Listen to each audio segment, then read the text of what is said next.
સુરતના પાંડેસરા વિસ્તારમાં સોના ચાંદીના ઘરેણા પરત માંગવાની બાબત હત્યામાં ફેરવાઈ હતી.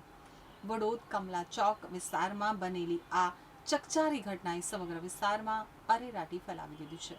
સુરતના પાંડેસરા વિસ્તારના વડોદ કમલા ચોક ખાતે મહિલાની હત્યાની ચોંકાવનારી ઘટના સામે આવી હતી. મોહિત અને રણુદેવી એક જ કપડાની કંપનીમાં કામ કરતા હતા. રણુદેવી પોતાના 25 વર્ષીય માનસિક અશક્ત પુત્ર વિદ્યાકાંત સાથે રહેતા હતા. થોડા સમય પહેલા તેમના ઘર પાસે ચોરીની ઘટના બનતા તેમણે પોતાના કિંમતી સોના ચાંદીના ઘરેણા સુરક્ષિત રાખવા માટે ઓળખીતા મોહિતને સોંપ્યા હતા. બાદમાં ગામ જવાનું હોવાથી રણુદેવીએ પોતાના ઘરેણા પરત માંગ્યા, પરંતુ આરોપી મોહિત વારંવાર આજે કાલે આપો તેમ કહેતો હતો. આખરે રણુદેવીએ ઘરેણા પરત નહીં આપે તો પોલીસ ફરિયાદ કરવાની ચેતવણી આપી હતી. આ વાતથી ઉશ્કેરાયેલા મોહિતે તીક્ષ્ણ હથિયાર વડે રણુદેવી ઉપર હુમલો કર્યો હતો, જેમાં તેમને ગંભીર ઇજાઓ પહોંચી હતી.